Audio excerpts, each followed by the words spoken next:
From Accra to Asmara, Lilongwe to Lusaka. 54 nations, countless perspectives. Hi, my name is Wawero Njoroge. Welcome to Panel 54, a global perspective through an African lens. This is the podcast where we unpack power, people, policy, and the paradoxes that define our time.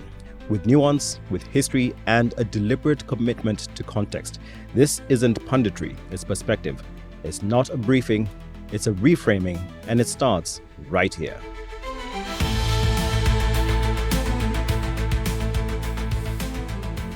Now, there are few African leaders whose name carry the authority of office and the humility of legacy. And today we are joined by one of those people.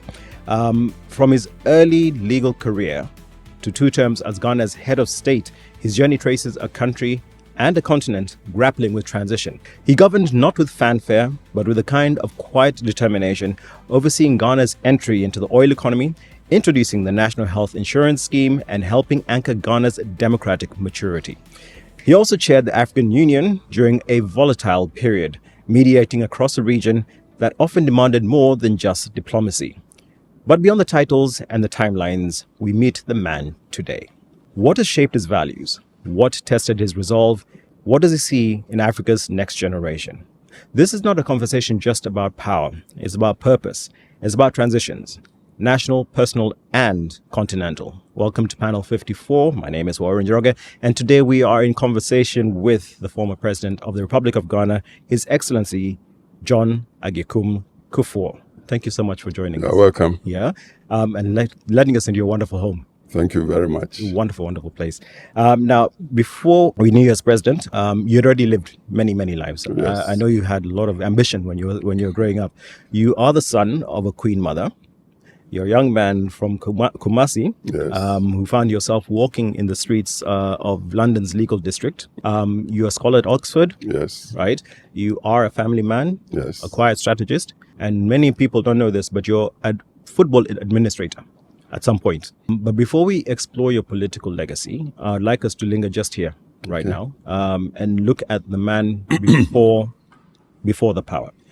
And I'd like to start that by basically asking, if someone was to meet you at age maybe 18, 19, or 20, before you became into the public light, what would they have remembered most about you? Well, perhaps just a calm, young person, leaving school from Prempeh College, one of the more serious secondary schools in the country then. Mm-hmm. And they would say polite. They described me as gentle. They perhaps wouldn't have thought that I could end the way I ended as a politician, becoming president of Ghana. So in that sense, perhaps just an ordinary young person growing up. Of course, taking education seriously because I was going into the university and then also to seek some profession. So that might have been the impression. Okay. So something you mentioned there in terms of being polite, well-grounded. 2 factors I want to look at now. Your mom was a queen mother. Yes. Right. So you grew up in royalty. Yes, and my father too was a chief. And your father was a chief. So you grew up in royalty. Yeah. And you're a family of 10. Yes. And you're the 7th born of the 10. So does that patience and calm and being very deliberate come from that kind of environment? I think so. You believe so? I was the 7th of the 10. And I would say we were quite a competitive lot as siblings. I'd imagine so. For instance, our oldest sister, the firstborn, was the wife of the king of Asante. And I was born into, if you like, the palace of Asante.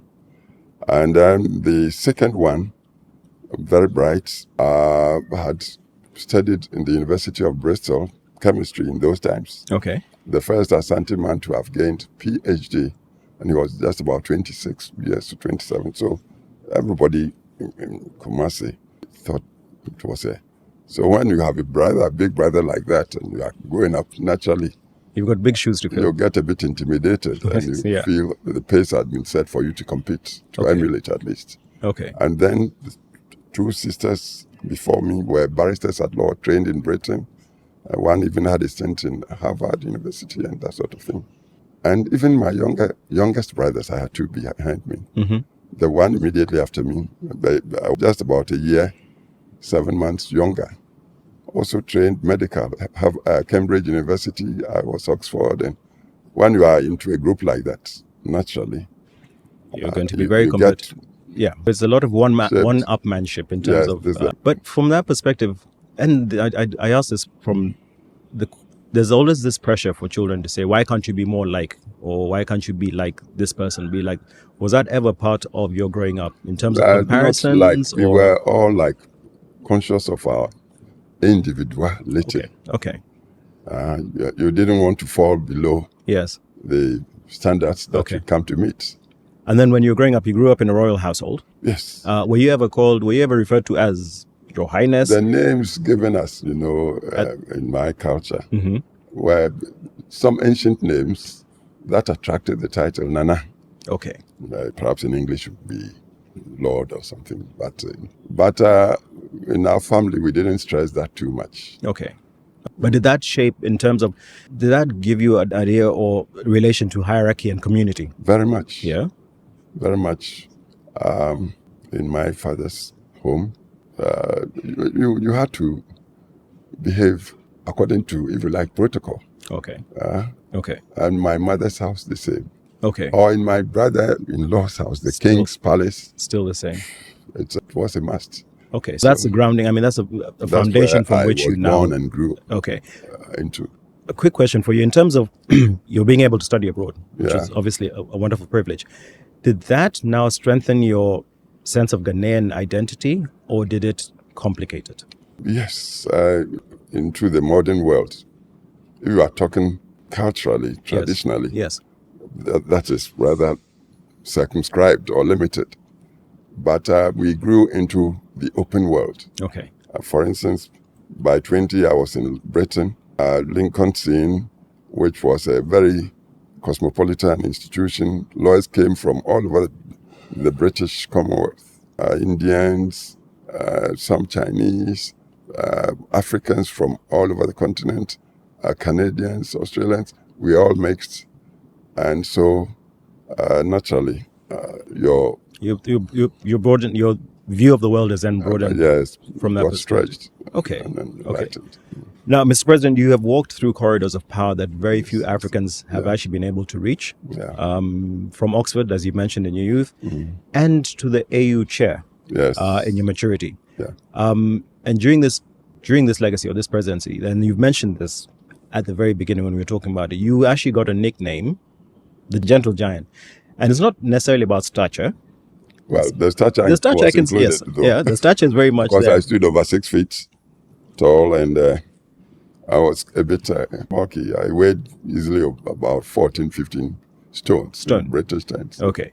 Over 100 kilos easily. Outside of, yes, the stature is there, but I think what is probably more, what ingrains itself more towards the whole aspect of the Gentle Giant was more your tone. That's true. Very soft-spoken. You're very calm. Again, you're very deliberate. You're very measured. In an era, many leaders basically were either leading by force or by fear. Your quiet command obviously stood out. But the thing is, this is not necessarily a presence that is born in office. As you said before, it came as... I came into office with the nature. It was already there, right? So long before the flags, long before the titles, there must have been moments, right, both private and formative. And I think we've touched on some of the formative, where your approach to leadership now, not the worldview, but your approach to leadership had actually begun to take shape in its entirety. So what moment do you remember in your early life that shaped your philosophy on leadership, even before politics actually called your name? I've told you of my parentage. Yes. And I became aware right from my infancy of the demands of leadership in a community. Okay. And in our tradition, Asante tradition, even the king is answerable. People talk of checks and balances. In our tradition, the central theme, deep from ancient times, is that the king belonged to the people and was a servant leader. Once he served the people well, the people would serve him back. So this is where, when I became aware, this was what I was seeing. It applied with my father, who was a chieftain in Kumasi. My mother, as you say, Queen Mother and Princess in her own right too. So everywhere I turned, I saw leadership at work. Okay. And then when I got enrolled in the school, a formal Western school, in Kumasi, was Kumasi Government Boys School, built by the British. The disciplines were in place, and everybody knew their teacher, and the teacher knew everybody, so you couldn't just misbehave and get away with it. Okay. So we were quite drilled to respect authority and also to be responsible. From there to secondary school, where by the time I was in my third year in secondary school, I was a dormitory overseer, monitor, and looking after peers and juniors and that sort of thing. So that leadership was already part of it. It was in our time, the cadet corps, the military, was introduced in Ghana, 55, and I enlisted. For 3 years, rose to become a sergeant major, and they took me around Ghana to military camps all over. So it was leadership. And then from there straight to Britain, 59. Yeah. To Lincoln's Inn to study law, and again, being introduced to constitutions and that sort of thing. Okay, but then you came back to Ghana when you had finished, or you were summoned back. Yes, but from Lincoln's Inn I went to Oxford University Oxford. for 3 years. And studied philosophy, politics and economics. Okay, and then you came back to Ghana. 65 January. But that leadership then continued in terms of whatever your formative years, in terms of what you'd seen and how you had grown up in terms of leadership and understanding structure and things like that. You, at one point, were in charge, if I'm not mistaken, of 4,000... In Kumasi, I became the town city clerk, of Kumasi, the second city of Ghana. Yeah. And I was just about 27 years. At 27 years? Yes. And I'm managing staff of about 4,000 to manage the entire city, the second city of Ghana. I don't know how many 27-year-olds can actually say that. Well, in a way, I was a bit pre-cooked, if I may use that term. Okay, fair enough. So people, initially, they didn't think I was ripe enough to assume the role. Did you ever did anybody ever tell you you're too young, you can't do it? All the time? Some people at your age. But then I managed to hold down the position for 3 continuous years. People then just resigned to accept. So he's all right, you could do it. Okay. So 69, when Ghana returned to constitutional rule after the soldiers overthrew President Nkrumah in 1966, and the parties were allowed, multi-party constitution was introduced. I, in fact, became a founding member of a party that won the 69 general elections. Okay. And I was 30.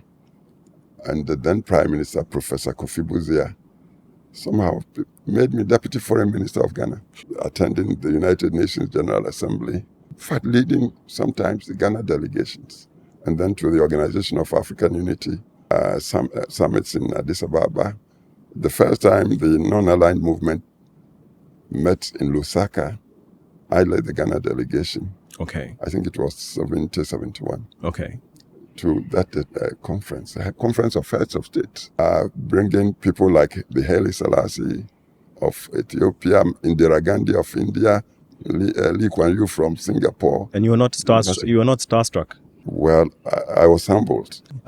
So we're coming from Nkrumah's revolutionary idealism, and then we had Rawlings' rule by force, right? And then we had your own presidency. Ghana has basically walked a tightrope between democracy, reform, and reinvention, many a time, I'm sure. You sat at a very pivotal transition point when we were bridging between military populism and institutional democracy. Yeah. How would you position your presidency in the Ghanaian democratic journey? I'll look at from Nkrumah to Rawlings, to yourself, to Atta Mills, to Mahama, to Akufo-Addo, and now back to Mahama. So how do you position yourself in that? Into independence in 57, the country had launched itself into a democratic constitution of multipartyism. Unfortunately, just 4 years or so after independence, things had changed dramatically, both economically and socially.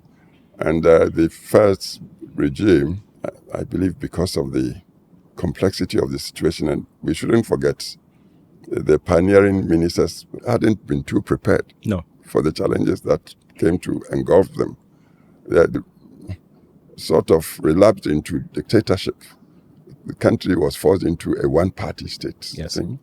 And government got so intolerant of criticism and position, it introduced the law called the Preventive Detention Act, by which the government could pick you up and detain you in prison for 5 years without trial, which violated the sense of democracy and constitutionalism altogether. And I believe those things contributed to the soldiers removing the first president, great man in many respects, but in governance in 1966. From there, the soldiers got the taste of power.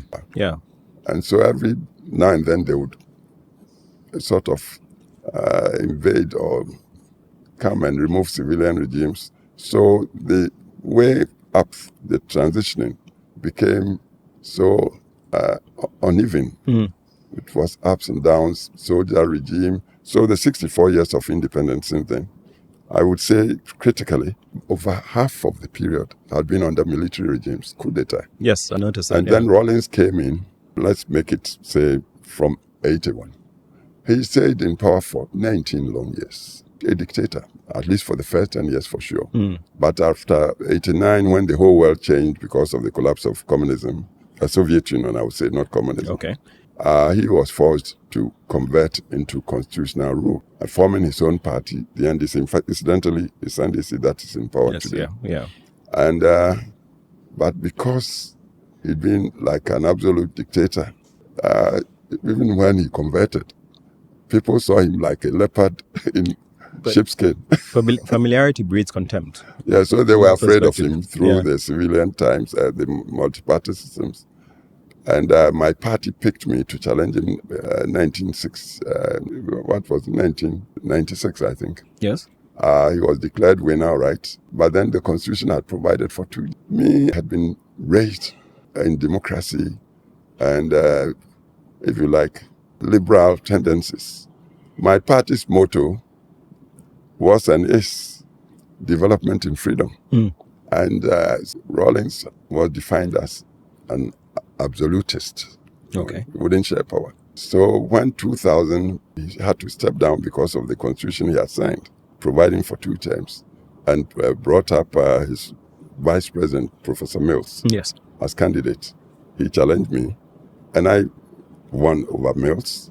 And I determined right from scratch, because I had seen Nkrumah's rule through the military interventions and so forth and so on. And I decided I should hold on to power legitimately, though, constitutionally, and govern for the people to appreciate the contrasts between democratic governance and dictatorship. So the 2 terms I had opportunity. Did Rawlings' legacy make your presidency more challenging, or did it deepen the sense of urgency? It was challenging because the economy was in shambles, and people were too conscious to express themselves. Everybody was nervous for fear that you don't cross him lightly. Yes.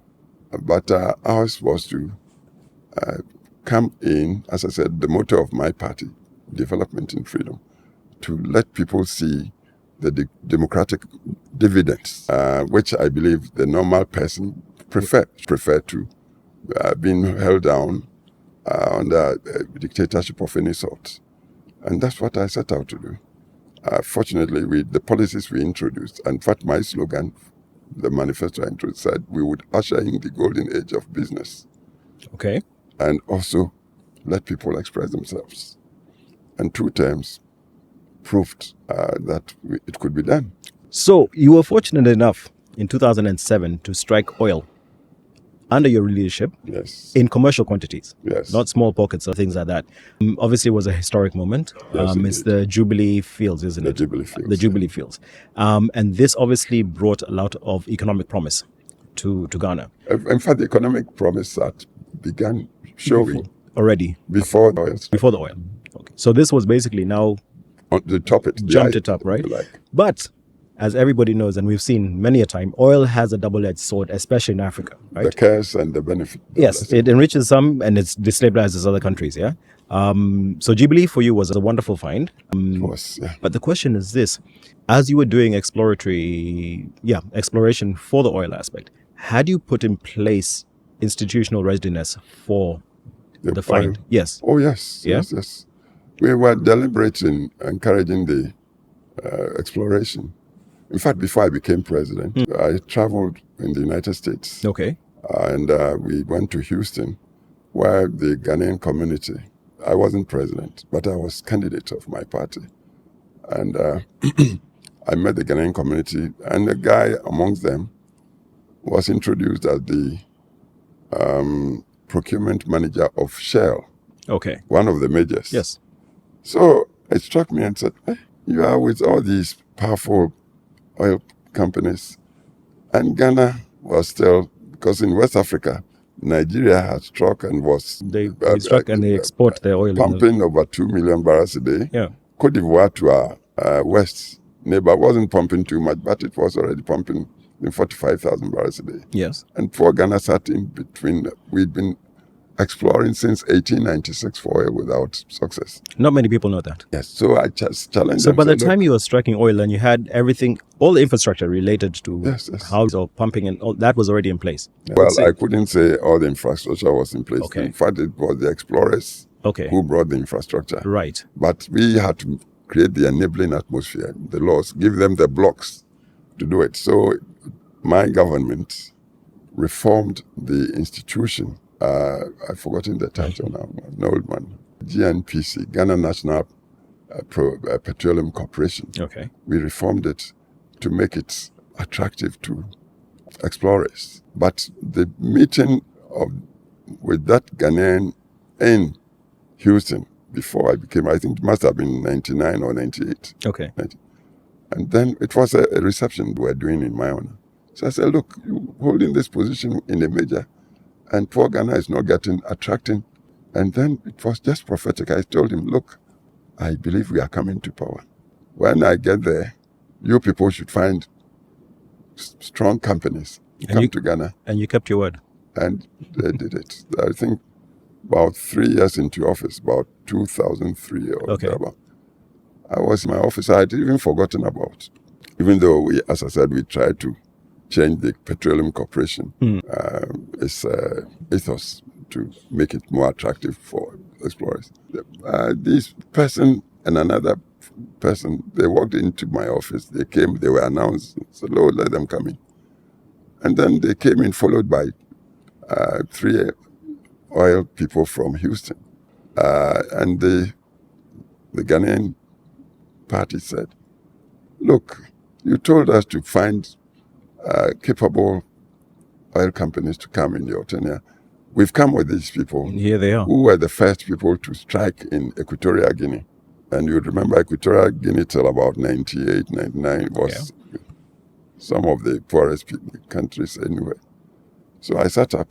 I looked at 3 people and I sensed seriousness. So I said, sit down. And so what? They said, all right, we want block. And the people boasted that they had the smartest geologists in the industry. And if truly Ghana had any deposits anywhere, they would likely Be able to try for us. So I said, all right.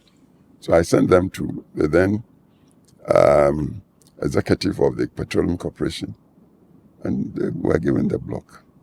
And truly, the geologists proved. Well, they put the money where their mouth was. I did, and also the competence. Because why the field was called Jubilee was the 50th anniversary of Ghana's independence. I see. Again, 2 years I wasn't hearing from them.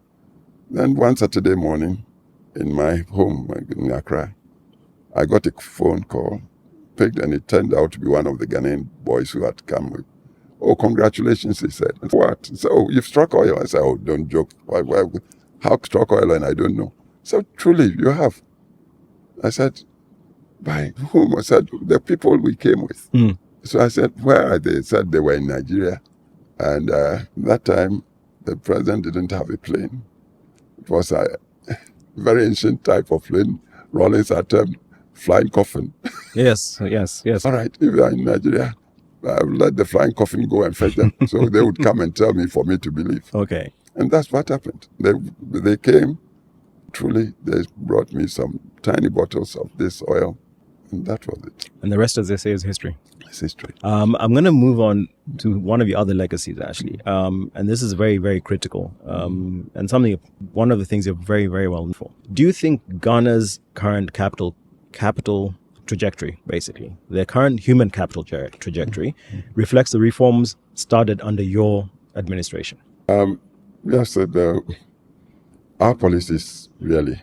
But I always assume that we factor in transition. Going forward, yes. Because we're blessed with good educational systems right from colonial times. The main thing that really changed things was population explosion. Okay.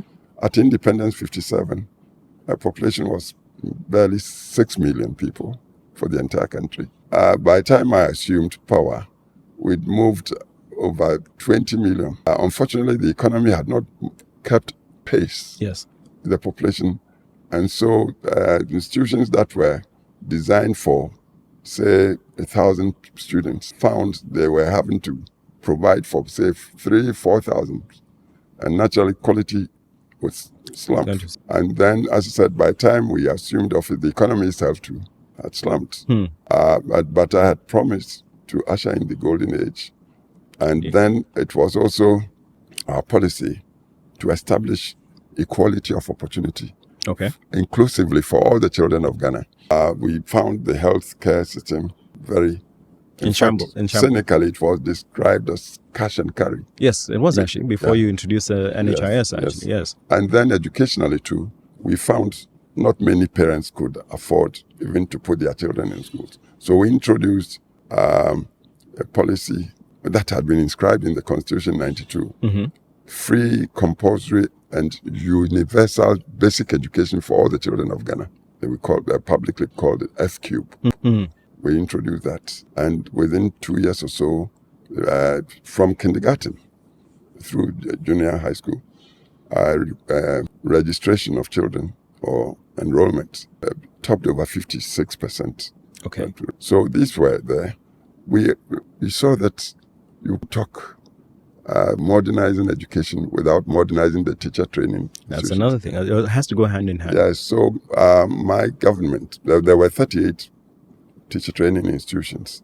So we decided to upgrade the teacher training to meet the modernized challenges we're talking about, IT systems, and then we emphasized that 15 of the 38 should be steeped in the STEM system, science, technology, engineering, mathematics, and of course with IT. We picked 15 from them, which we did. People do not talk about that, but it started in our time. So there's a legacy. I mean, you saw a legacy. You had a future vision in terms of... And then we had also contracted or taken a loan from Huawei. I was going to ask, where did the money come from? Yes. Yeah. It was just a 30 million, to which fiber optic was to be introduced to all the secondary schools of Ghana. I launched it early in Accra. So with that, we were laying the foundations for the current times. That's okay. Okay, that answers that. Fantastic. If I was to look at NHIS and education, the reforms, if I was to look at them side by side, which one would you say had the deeper structural impact? Both of them. They equally. There's not one that you would say was... Well, people want to. It's like, is it political agents? Okay. They seem to want to apportion the credits and faults. But the foundations, as I say, if they would look at things objectively and the transition factor, they would see that all the foundations were, or much of the foundations was laid in my time. Okay. And you see, you are talking, say, national health insurance. Of course, you need education to really practice that. And so many people, he introduced the national health insurance with free maternity care embedded, but they may not talk education. But if we hadn't introduced the F-Cube, there wouldn't have been free SHS, free senior high school. Yeah. The foundation of free senior is the free basic education, which we did. Okay. The United States of Africa, we talk about this a lot on Panel 54, just to try and understand whether we are there yet, whether we're going in the right direction. And the reason I brought up the aspect of African unity, I'm going to talk back again about today's youth. Yeah. Pan-Africanism. To today's youth, I think for them it's like a concept that is frozen basically in time. Yeah. So my question then would be, do you personally believe Pan-Africanism still holds any practical weight? Or has it become more nostalgic than necessary? It's, if you like, an imperative that must be realized. Okay. How? I believe it. How? Again, let's use a bit of history. Okay. Nkrumah, the pioneering president of Ghana, and a few of his contemporaries envisioned this thing. And in a way, it was an idealism with them because it wasn't practicable at that time of the entire continent of Africa becoming the United States of Africa. The people didn't know themselves. True. Even now, you stop the average person in the streets of Accra and you want to discuss what's obtaining in, say, Lagos, just 300 miles to the east. They would be lost. Just like in reverse, Nigeria might not know or care too much about what's happening in Ghana. Yeah. Let alone what's happening in Nairobi or Lusaka or Cape Town. Vision was there in the sense that, you see, our continent, I always say, somehow, through creation, had been put squat in the middle of the continental arrangements of the planet. Yes. Europe to the north, the Americas to the west, Asia to the east, and of course, south is open seas. Down history, somehow, our continent, except for these northeastern bits that about 3,000-4,000 years ago, somehow, it seems, if you like, enlightenment or civilization shot up. Much of us had not been known much. And when people started moving around the oceans, they came to exploit much of our continent, took undue advantage of us. True. And along the way, even as they used us to develop places like, say, the Americas, provided slave labor and all, they turned around to make it seem like the African was just like a second-rate continent or people. Yeah. But do we then believing that ourselves? A matter of brainwashing. And then colonialism came to top up on that, where we became like the chattels of the people who just drew lines among tribes and divide us. And then forced us to think we didn't have any civilization at all. Okay. But just within the past 100 years or two, there has been an awakening on the continent. And then over the past 20, 30 years, with the new technologies, IT, we talk IT, you go to any village in Ghana now, everybody has a mobile thing. So they can... And they know how to use it, whether they've been through formal school or not. They press a button, they see what's obtaining in the Americas, in China, in Europe. And naturally, as humans, they want to also have these things. Policy. Yes. I'm coming back to now. Yeah. We are asking the question whether is it a nostalgic thing or is it necessary? Imperative. It's an imperative. It should be policy on part of governments of Africa. Okay. To find out how do we resolve the challenge down history of our being blinkered. That's what happened through colonialism and slavery. That's how, with the brainwashing, people virtually resigned. Say which policy you can get on top of it. And there's some project I'm involved in now. Okay. Thankfully, I think some other leaders are awakening to the feasibility of this. And we call the project the Africa Public Interests Media Initiative. Okay. Using digitalization, the new technologies. We believe the Pan-Africanism or the African unity concepts that the pioneering presidents launched through OAU, which is now AU, with the way to really make that vision really come down for realization is through the new technologies, which would operate borderless. That's part 1 of episode 7 with former Ghanaian President John Agyekum Kufuor. We'll be back with part 2 after the break. Make sure to like, subscribe, and follow Panel 54 podcast on X, Instagram, Facebook, YouTube, and on your favorite podcast streaming platform.